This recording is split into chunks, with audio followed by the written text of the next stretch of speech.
Narzel, je suis musicien, guitariste, auteur, compositeur également.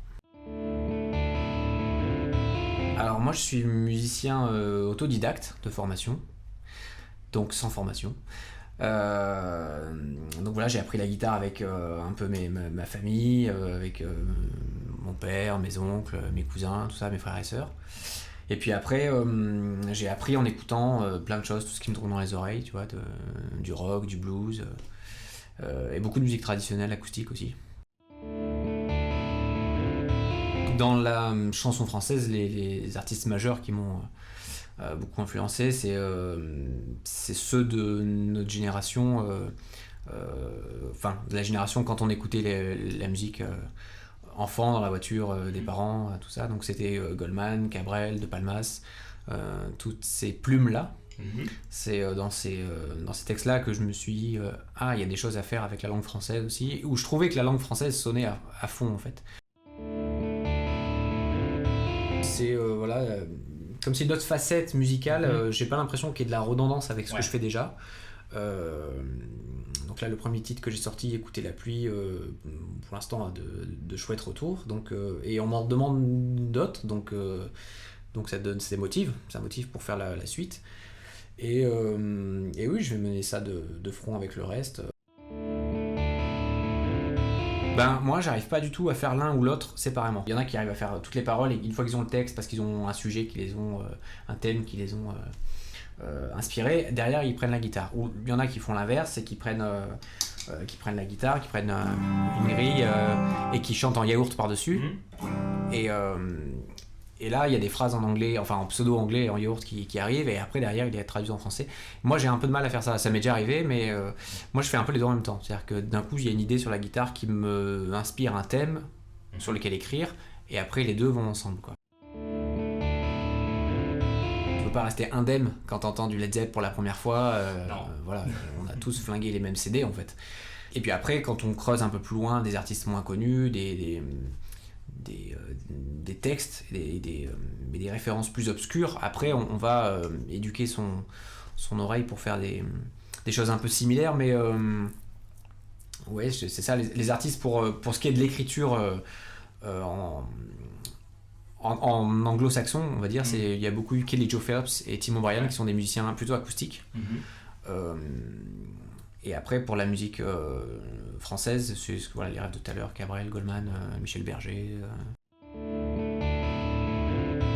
Depuis assez petit, je savais que je voulais gagner ma vie, entre guillemets, avec une guitare dans les mains. Je suis passé par un biais de fabrication d'instruments. C'est-à-dire, moi, j'ai des études de lutherie, de fabrication et d'entretien des instruments. Donc, j'ai un CAP et un brevet des métiers d'art sur ce pan-là de l'instrument.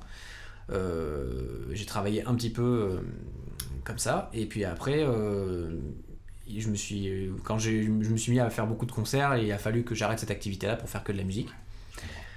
Mais voilà, ce qui était clair et net, c'est que je voulais gagner ma vie avec une guitare dans les mains. Comme pour les guitares, j'aime bien avoir un truc qui fait chaque effet, quoi. C'est-à-dire une disto, un délai, une reverb, un comp, un compresseur, et puis un petit chorus pour éventuellement faire des nappes ou des ambiances. J'ai eu l'occasion de tester la Ridge sous ses premières moutures, on va dire.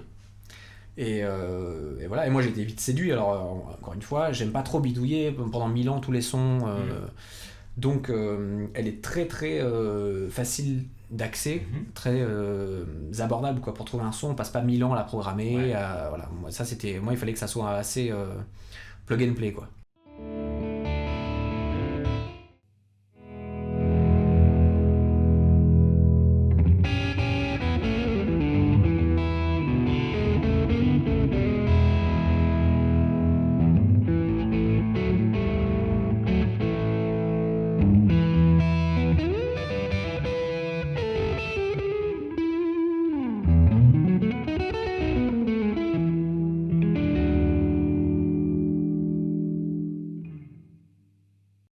Ces derniers temps, je suis beaucoup à l'acoustique, donc ça peut être une vieille guitare acoustique qui a bien joué, dont les bois sont hyper secs, Ça peut être voilà, une vieille Martine 018, tu vois, ou double 018, ce genre de gabarit. Ouais. Et puis après en électrique, il y a des belles Gold Top quand même, qui sont cool. Pire des cas, toujours au même endroit, c'est-à-dire qu'au moins ça part pas, ça tombe pas. Et puis sinon, j'ai un peu d'ambition juste à faire mon métier, continuer de faire mon métier le plus possible et dans les bonnes conditions, quoi. C'est juste faire de la musique et voilà, et s'en sortir comme ça, et vivre comme ça, et passer des bons moments, et réaliser des choses, fabriquer des choses, et écrire des morceaux, les jouer, les chanter pour un public, que le public vienne au concert, continue de venir au concert. Ça déjà, c'est bien. Moi, si demain tu me dis tu pars faire une ou deux tournées avec Cabrel, je dis oui, hein, pas de problème, sans souci. Voilà. De Palmas aussi, mais bon, je crois qu'il fait plus. Ou des chanteuses qui déchirent, carrément, ça me plairait bien. Et puis pour les guitaristes, on a eu l'occasion de rencontrer Joel Andreth, voilà, faire des choses avec cet artiste-là, ça me plairait bien aussi. Après, il y a l'inaccessible, quoi. Il y a John Mayer, tout ça. Il y a le projet avec Claire Nival en duo et en quartet, selon les configurations. On a quelques dates cet été. Il y a Silène et les Dreamcatchers également. Pareil, 21 juin pour la fête de la musique à la Tour du Pin, sur la grande place. Il y a Bobby aussi, avec qui je travaille depuis maintenant presque 2 ans, qui a sorti son album, qui est là, tiens. Je le montre parce qu'il est très beau. Donc là-dessus, moi j'ai signé les parties de guitare. D'accord. Et donc ça va tourner aussi prochainement. Il y a des dates en novembre, je crois. Voilà, et puis moi en solo, on verra plus tard quand j'aurai assez de chansons.